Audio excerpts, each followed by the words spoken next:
Hello and welcome to JSB Talks Digital, the podcast for marketers, digital transformation champions, and those of you bringing your skills into the digital age. I'm Joanne Sweeney-Burke and this podcast is brought to you by Digital Training Institute. In this episode of JSB Talks Digital, I'm discussing traditional versus digital marketing, two separate disciplines or two sides of the same coin. In social media news, Snapchat introduces context cards, Twitter plans to release a bookmarking feature, and YouTube bans gun modification videos after Las Vegas shooting. I interviewed David Glynn, marketing and social media consultant, Ask JSB, in shoutouts, 3 great marketing campaigns that integrate old and new techniques, in JSB's column, why traditional marketers need to go digital, and find out what digital marketing tool saved my working week.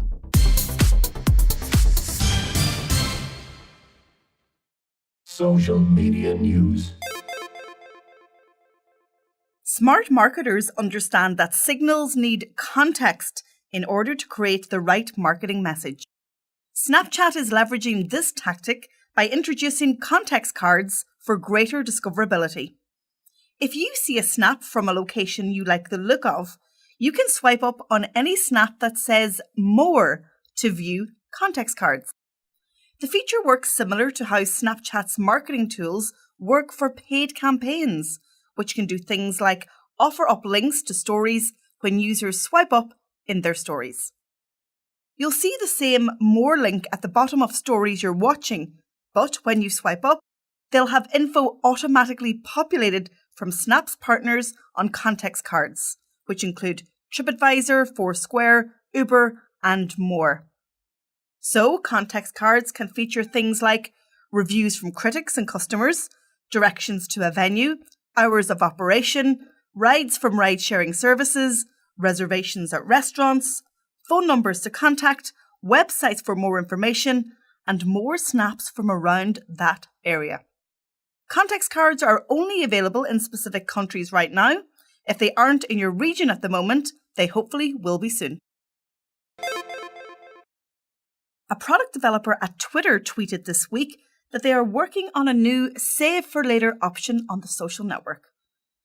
This bookmarking tool will allow you to save tweets and return to them in a dedicated section. With such a short lifespan, it can be quite frustrating sometimes to see a tweet that you want to go back to only to discover it's gone. So, good job, Twitter. I think this feature will prove very useful. YouTube has begun banning videos that depict tutorials on gun modification following the Las Vegas shootings. According to a YouTube spokesperson, this is an expansion of an existing policy in the wake of the Vegas shootings to prohibit videos that demonstrate how to convert firearms to make them fire more quickly. The spokesperson said the company has long had a policy against harmful and dangerous content. That includes videos that are trying to sell or promote firearms, as well as conversion devices and a device called a bump stock, which was used in the Las Vegas attack. Interview. In today's show, I interviewed David Glynn, a marketing and social media consultant. David, like myself, has a background in PR and traditional marketing. So we got together recently at my offices to discuss the role of traditional marketing in a digital world. JSB Talks Digital. So, David Glynn, digital marketing and social media consultant, you're very welcome to Thanks, JSB Joanne. Talks Digital. Lovely to be here, thank you. So we're going to talk about traditional marketing because both of us come from a traditional marketing background. Now, I come from PR and journalism, you come from traditional marketing, but we now operate in the digital marketing world. So I was reading an article before this interview because I like to do my research, and it actually appeared in 2012 on the Harvard Business Review. So obviously if it's on the Harvard Business Review, it's really important. So the author, Bill Lee, wrote, "Many people in traditional marketing roles and organizations may not realize they're operating within a dead paradigm, but they are. The evidence is clear. What's your own views as a traditional marketer turned digital marketer? Is traditional marketing dead? Good question, Joanne. I actually read that article myself. I can't believe it was 2012 because it only feels like yesterday. But no, I actually don't agree. I think traditional marketing is still very much alive. The mediums are still there. People are still reading papers, in decline as such. But recent survey shows the Irish Times, the readership of almost 80,000. So people are still driving their cars, listening to radio. People are still congregating together at mass events. So I think wherever those type of opportunities still exist, that traditional marketing is not it. So sometimes I argue that I'm a really good digital marketer because I come from the world of PR and journalism, and I've practiced those skills throughout my career. How do you think the traditional marketer has the edge on the digital marketer that has just come into the field without any of our traditional background? Again, I think the traditional marketer maybe has the experience of campaigns. Maybe they have their hand on the pulse of an audience as such, in the outside, because there is things that exist outside on their phones and online. So they may be familiar with the journeys of a parent bringing their child to school, maybe familiar with the father bringing his son to a football match for the first time. All these emotional parts that are, real human existence, or, maybe touch points, but that are there happening in real life, not as opposed to on digital, whereas a very much a digital native, is just married to their phone or their device or whatever. And I kind of look at that every morning when I'm on the bus and I see just, head down, head down, head down. And I'd actually like to use that as a future campaign if I could, but I'd probably be thrown off the bus for taking pictures of random people. But it's just how the dynamics and the mindset has changed. So if you're head down in your phone all the time or your device, you'll miss a lot of the world that's going around. So I think there's always opportunities in the world around us without the digital devices. So is my line of questioning unfair, and is it just the case that marketing has evolved? It's grown up, it's matured in the digital age. What's your thoughts? I think it has improved, and I think that obviously the digital offers the metrics that you can measure, because when you're, in the paper, you're obviously looking at the readership figures, but you've no guarantee that somebody will definitely connect with your ad as such. In fact, they may turn over through all the adverts just to get to the news sections of the paper. So it's how do you marry that challenge? But when you put up a video on YouTube, you can see straight away how many people have viewed it, how many people have viewed it to the entirety, and then it offers the capabilities to further connect with the people that watched all the video as opposed to just maybe skimmed it. But I do think this also brings the frustrations, because products are placed on their YouTube rolls, and even for myself, they're completely not relevant to me. So it's just like, while the metrics are there, are you happy to say that 1 million people have viewed the video, but you've annoyed 999,985 people? That's the extra science in the metrics. So I think marketing has evolved because the digital gives the measurement and the capabilities, but I still think marketing is marketing. Digital marketing is still marketing. You're still trying to attract your audience with the same principles. I think you make a really excellent point about interrupting a consumer or placing your brand at a particular time. And I think brands have to ask themselves on digital, do I have a right to speak right now in the micro moment of the customer? So I love that point. Let's talk about traditional marketing as being interruption marketing. So when I'm listening to the radio, the ads come on, or when my little Bobby, who's now 8, is watching the telly and he's going, oh, I hate ads, I just wish they wouldn't exist. Whereas we didn't mind them growing up in the 80s because they had entertainment value.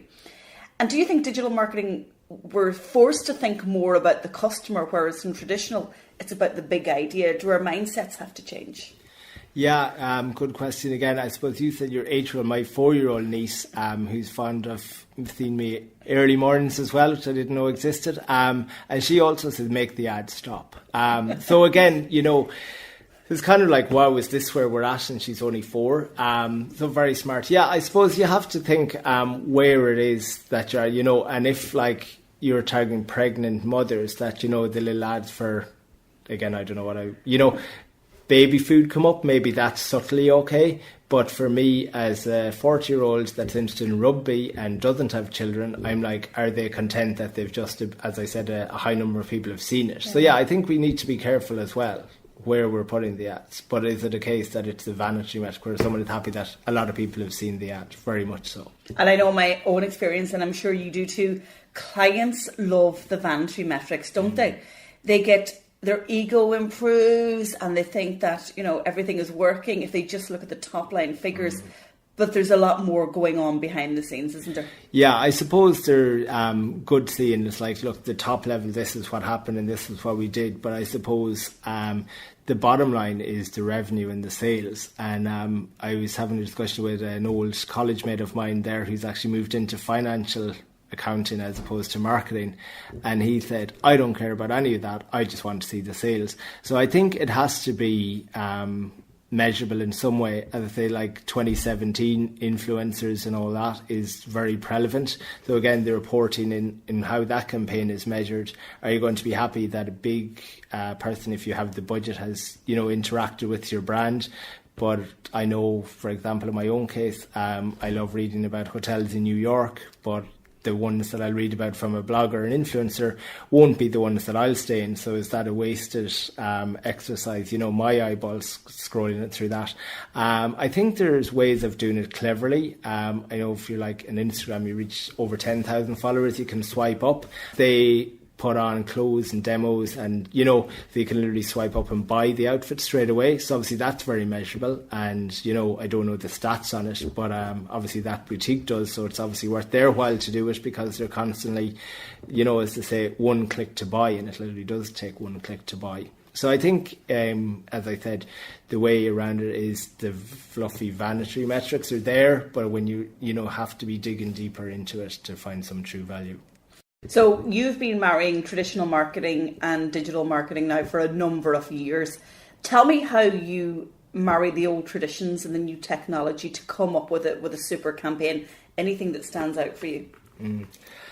Well, I suppose two campaigns I would think were really effective. One was the budget. A couple of years ago we did, where the budget was coming out and was going to be a bit of doom and gloom because there was a lot of cuts. So we reacted in the hotel with a number of special offers, exclusive discounts. So before, all we could have done was put that advert in the paper and, you know, see what happened. But because of the technology that's available, we were able to do a mock budget speech and record that, put it on YouTube and send that out the same time as the budget speech was going out in the Dáil. We were able to see how many views on that and how many offers were taken, because they had specific offers. So we were able to see within the hotel how many of those offers were availed. Now, to be honest, it turned out the offers weren't taken up, but still we got huge traction and huge coverage in social media because it was innovative and it hadn't been done before. It was like a hotel budget speech with good news, and that really made the hotel stand out in the marketplace. The other one was at Christmas. We were doing a Santa sleigh in the Eyre Square markets. So again, old style, see the Santa sleigh in the Eyre Square at 3 o'clock on Saturday, ad in the newspaper. In social media, we were able to say, spot Santa, have your picture taken with Santa, use a hashtag, tag yourself, where is Santa now, have you seen him, do a treasure hunt, all gearing up the week beforehand, you know, captivating interest, make sure people knew about it. And then obviously the sales was buy your vouchers from the hotel at Santa's sleigh. So easily trackable to see how many vouchers were sold on the day. So in the disruptive age of technology, where do you see the future of traditional marketing? Or, as I said before, is that a relevant question, or is it just marketing? What is the future? Who knows? I suppose while this generation are still affluent and still, you know, converging, there's events, there's things going on that will require traditional. As I said, I haven't mentioned it before, road signage, you know, banners, sponsorship on jerseys, team events, your expertise given kind of talks and seminars sponsored by Joanne Sweeney Burke Talks Digital, all brand awareness that won't go away, but might be, as I said, harder to track the value of it, but it's still going to be very much there.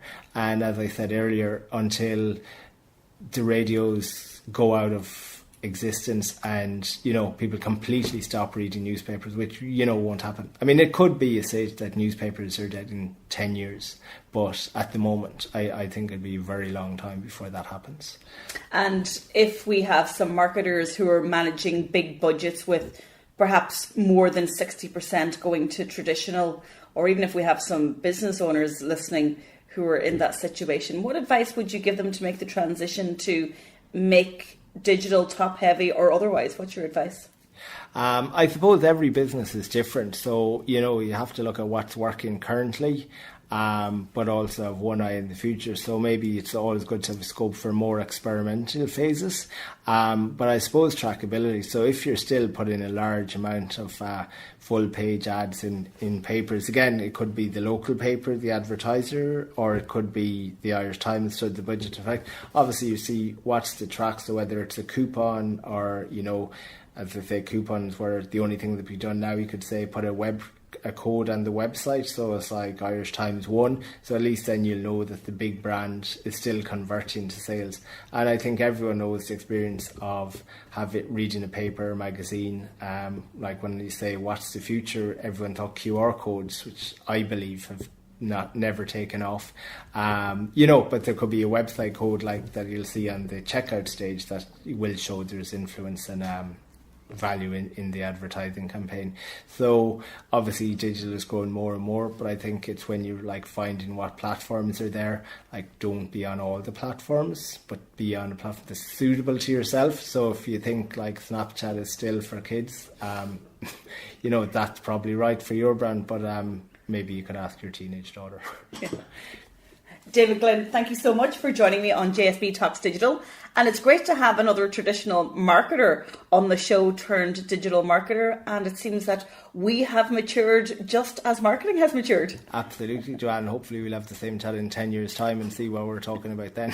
Thanks very much. That's a great idea. We will. We'll do it. Thank you. Shoutouts.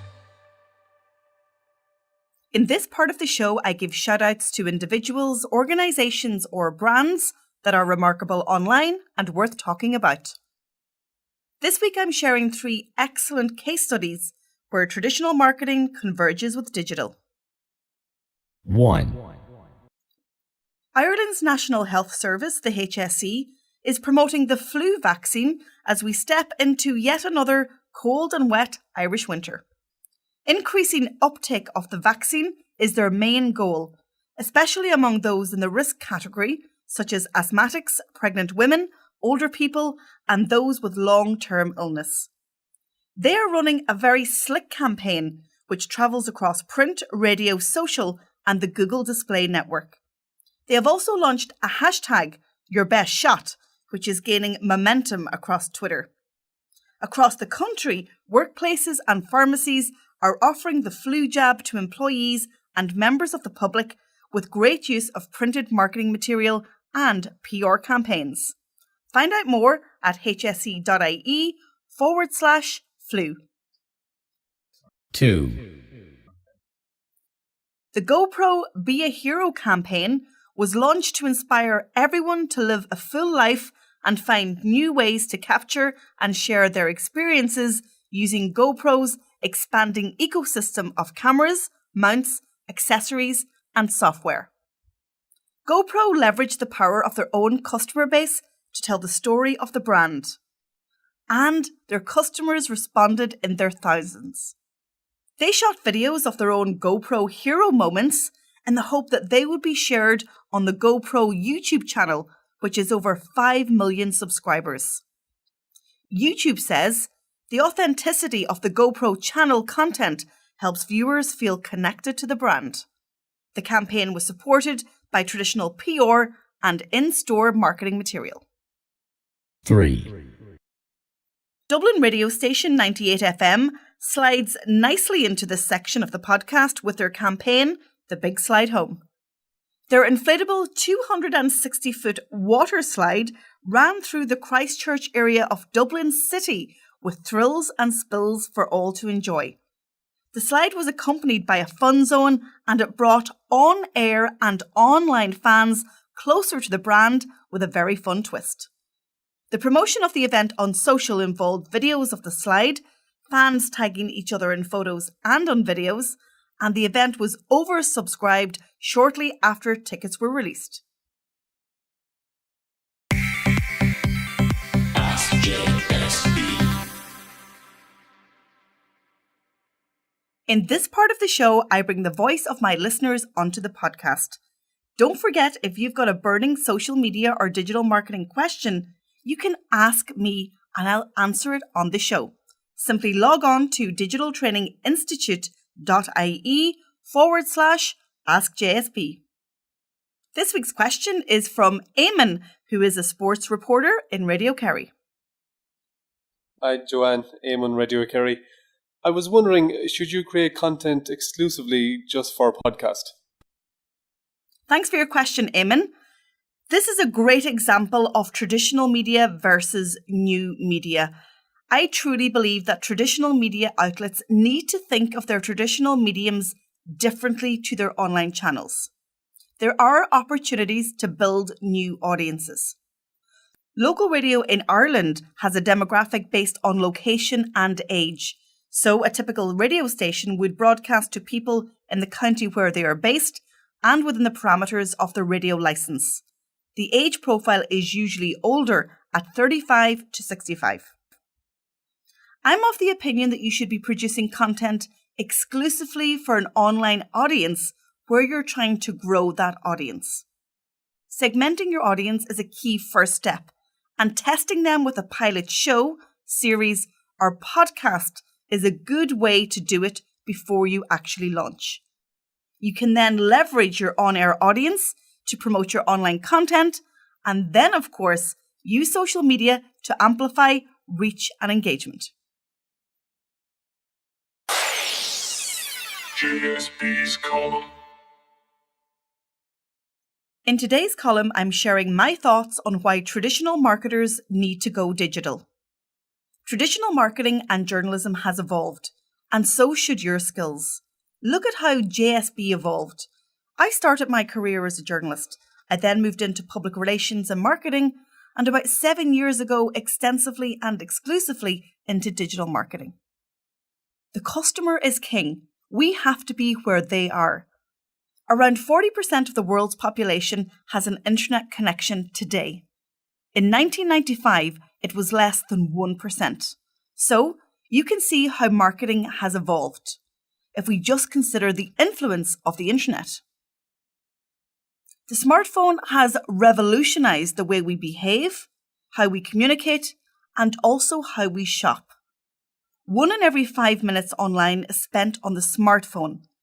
We spend on average 177 minutes on our phones each day, comprising of 150 phone visits. That's a lot of opportunity to speak to our target audiences. The core skills of marketing and PR professionals are still as valuable today as they were 10 years ago, but they need to be applied in the digital age. I've said it many times before, and I will say it again today on this podcast. Digital marketers with a background in marketing, journalism, or PR have a particular edge in my view. The old techniques married with new technologies provide a rounded approach to consumer messaging. Ignore digital at your peril. How often have you heard a brand, a customer, or even a friend tell you that they hate social media, that it's only a distraction or a waste of time? I hear it constantly. In fact, I think many people believe my job is simply tweeting and posting on Facebook. Ignoring digital, no matter what industry or profession you are in, will be detrimental to your business or your own personal career. We are currently experiencing the digital revolution. You can either decide to ride the wave or get lost in its wake. Invest in yourself and make a commitment to leverage current knowledge with new skills to make yourself more employable and your ideas more shareable. Social media tool of the week. The digital marketing tool that saved my working week this week is ClickFunnels. For anyone building an online business, getting the funnel right is going to be central to your success. A funnel is basically a series of pages your visitors go through to reach a certain goal. We are currently finalizing our first suite of knowledge products, and we are using ClickFunnels. It helps you build different types of marketing funnels. A simple lead capture funnel might consist of 2 pages, which collects a visitor's email address and then sends them to a thank you page when signing up. Or you could have more sophisticated sales funnels, which are made up of multiple pages which sell to a visitor through each step of the funnel. If you are intending to sell online, you might want to check it out. Take their 14-day free trial at clickfunnels.com.